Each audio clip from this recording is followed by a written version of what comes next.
a subscriber commented that she often feels not that she doesn't want to drink after she's had a workout. I'm the same after I've been swimming. I don't, and I think that's why Farouk doesn't drink when he gets back to the box after strenuous exercise. He needs, I think, 3/4 of an hour to an hour after the ride to after the run, shall we say, to drink. And because we walked all that way to bring down our timing, when he got to the box, he thought, oh, yes, I'll have a drink. But I don't think that will often happen unless I can go fast at the beginning and then have a long, slow back to the endurance camp. I don't know if you call it that. So I'm just going to see. Obviously, that's only our second time. So I can see now that having 3/4 of an hour at the walk means he'll drink. Now, had we gone slower, it might have been less than 3/4 of an hour. But it's all things to mentally take a note of, really. What helps him to drink. And I think Farouk's very sensible. I don't think that he's a horse that would drink and get colic.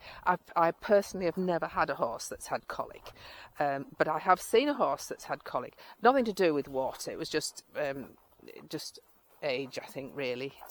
But I think in general, horses are quite self-aware that he will not drink after when he's come back and he's really hot, like at West Tanfield, because I didn't cool him down. I just came straight back to the box, and then we washed him off and he had a rest and that. But not enough for him to think, oh, I'll have a drink. You see what I mean? So I don't think putting wet sugar beet and all that is going to help him, because he's just not like that. And you can buy special stuff where they drink, but he wouldn't drink Kirsty's when she brought it for Neo. He wouldn't drink it then. So I think we'll just have to just go along and just see how he goes. And I think the more he does these little endurance rides, well, they're not little, are they? Well, not to me anyway. 32 kilometres or more. I think we'll get an idea of. He'll get an idea of, oh, this is quite normal, I think I'll have a drink. He might just come to that conclusion himself. I don't think we'll be doing the really long competitive rides. I can't think that I would ever find that appealing, 80 odd. I don't think that would be. I think anything 80 odd, I just can't see me doing. I might try a 42 this next time, or I might just go back to the 36. I don't know. The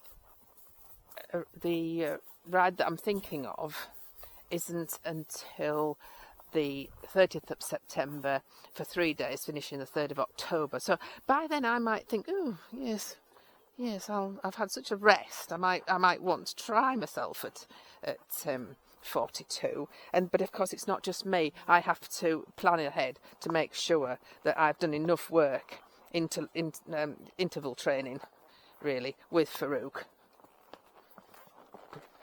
so that he's at his best. I don't want to go with him just not being as fit as he could be. I mean, because he will run on. You see, the thing is, he would run and run and run, and then he'd hurt himself. So it's my responsibility to make sure that he can do it nicely.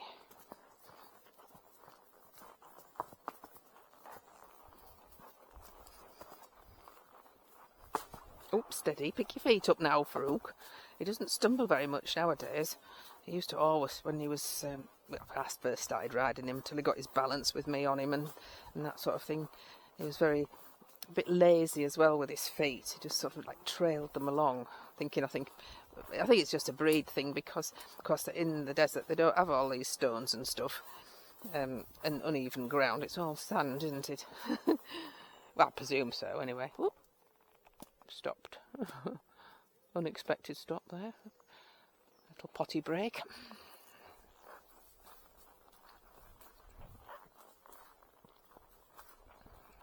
Walking on, Farouk, don't be nibbling. I wasn't nibbling. I was just sniffing. We believe that. I was very pleased with the cantering he did this morning. He was much more reserved. He didn't try and run as fast as he could. He just listened to what I was asking him. So that was good. When I was saying slower, he wasn't going against me. He did. I could feel him. You probably couldn't see on the camera, but I felt him ease back just on the voice, which was good. I definitely think this endurance is doing him good. I think it's his thing. So I'm hoping that I haven't got the peak of my hat in this time, because you never know, do you, until you get back. So that's if there's a little camera that you can have a little look at and see what's recorded. Screen is what I meant, not camera.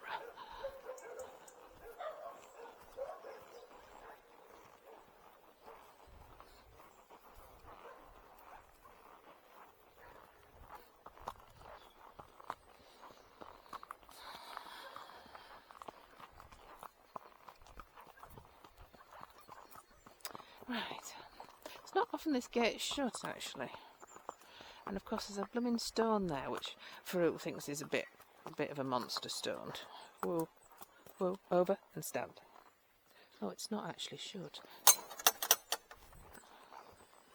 That was a bit silly walking off, wasn't it, Farouk? Yes, go on. No.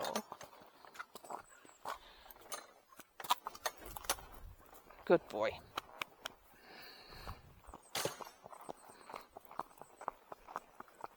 So we'll have a little canter along this edge here.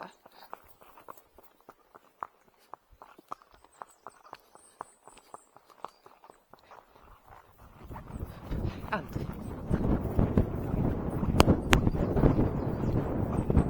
slower. Good boy.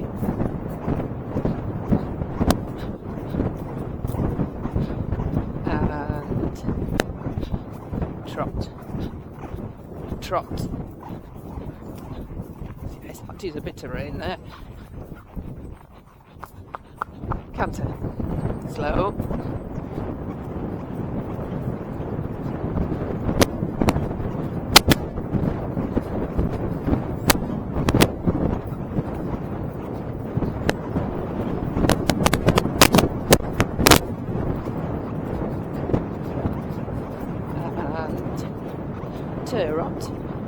Turrot, more rain, trot, and walk,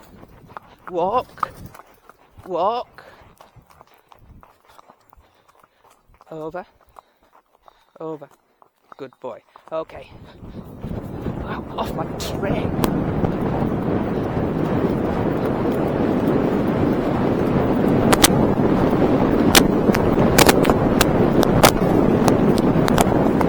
This is fast.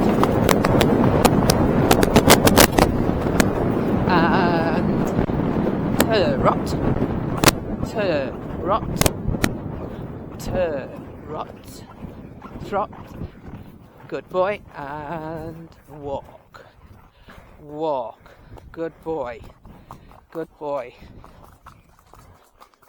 that was a good boy, came back very nicely. Obviously had to use a little bit of rain there just to encourage him, but there wasn't a huge resistance. He knows that that's where he has to stop. Cantering, well, galloping in that case, because that was fast. I don't know if you can tell on the camera the difference in speeds, really.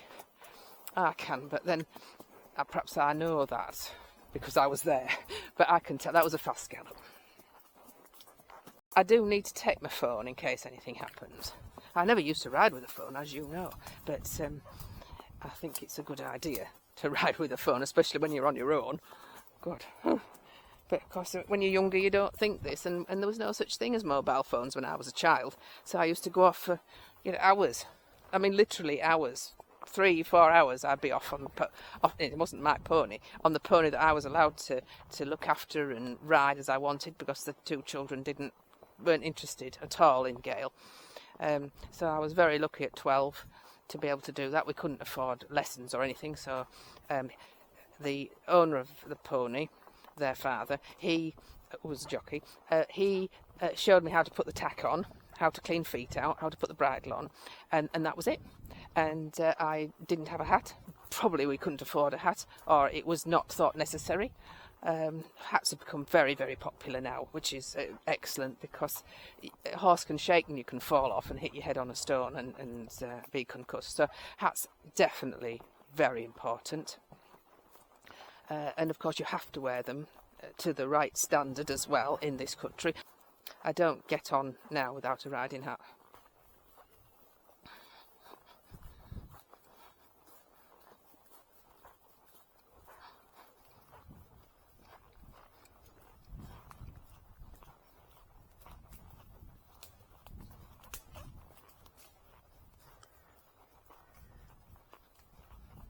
As you can see, they've moved all those bales. Busy, busy, busy.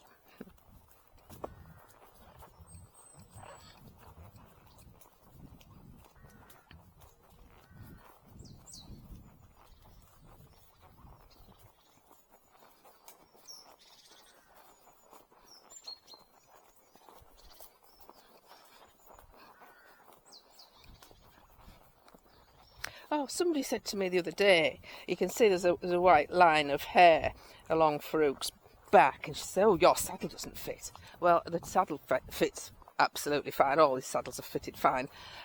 What happened there, and you may remember this, I put Apollo's heavyweight rug on him, and Apollo has no wither to speak of. Well, Farouk has quite high wither, and what I didn't realise, the weight of the rug pressed on his wither, and being a very fine-skinned chappie, it's left him with a line of white hair. So I was very disappointed in myself, but there you go. You've got to watch these things. You've got to think, I mean, who'd have thought a rug would have done that? So yeah, I was disappointed in myself for not realising that that was too heavy on his wither. If you've enjoyed the video, don't forget to subscribe and click the bell icon. We love reading the comments, we love emojis, and we'd love a thumbs up.